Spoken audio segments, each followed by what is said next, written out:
1288 में अर्तुगरुल की वफ़ात के बाद उसका छोटा बेटा उस्मान कबीले का सरदार मुंतखब हुआ। यही ऑटोमन एम्पायर का फाउंडर और पहला सुल्तान था। अर्तुगरुल गाज़ी ने अपने दौरे हुकूमत में सल्जूक़ सल्तनत की कमज़ोरियों के बावजूद कभी खुदमुख्तारी का दावा नहीं किया, जबकि दूसरे कबीले के सरदारों ने सल्तनत की कमज़ोरियों से फ़ायदा उठाकर अपनी खुदमुख्तार हुकूमतें कायम कर ली थीं। अगर आपको सल्जूक़ सल्तनत के बारे में ज़्यादा मालूम नहीं तो आप ये जान लें कि अनातोलिया में मुसलमानों की एक हुकूमत हुआ करती थी जो कि अपने वक्त की एक सुपर पावर थी, जो कि अर्तुगरुल और उस्मान के दौर में अपने ज़वाल को पहुंच चुकी थी। अर्तुगरुल गाज़ी आखिरी दम तक सुल्तान कोनिया के वफ़ादार और जागीरदार ही रहे। यही रविश उस्मान ने भी इख्तियार की और अपनी फतवात से सुल्तान की शान व शौकत एक हद तक महफूज रखी। ये वो ज़माना था जब सल्जूक़ सल्तनत दम तोड़ रही थी और अनातोलिया में तवाइफ वल मलूकी फैली हुई थी। इस बिना पर अपनी फतूहात को बढ़ाने के लिए इससे बेहतर मौका उस्मान को मिल ही नहीं सकता था, लेकिन इसने अपनी ज़्यादा तवज्जो ईस्टर्न रोमन एम्पायर के इलाकों पर मबज़ूल रखी। इसकी मुख्तलिफ वजूहात थीं।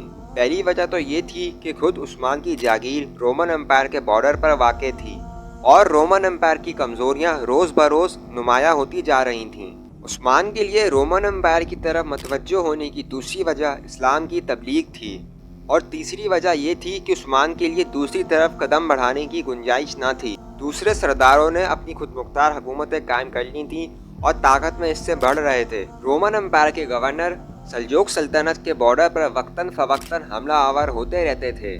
सल्जूक़ सल्तनत के नायब की हैसियत से उस्मान को इन हमला आवरों से मुकाबले के लिए आगे बढ़ना होता था। उस्मान की हुकूमत के पहले ही साल कराजाइज़ार किले का मार्का पेश आया। उस्मान ने इस किले को फतह करके रोमन्स को आइंदा के लिए वार्निंग दे दी।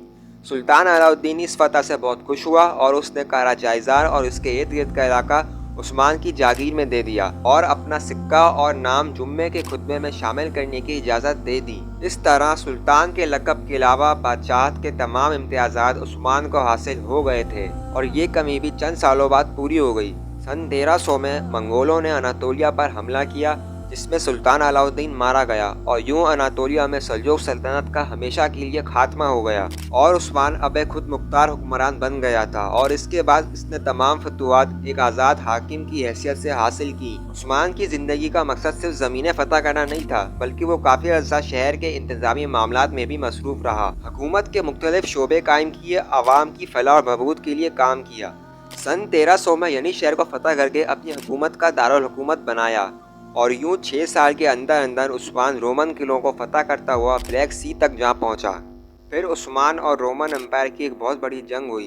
होता कुछ यूं है कि बुरसा के गवर्नर ने रोमन एम्पायर के शहंशाह को उस्मान की बढ़ती हुई ताकत का एहसास दिलाया।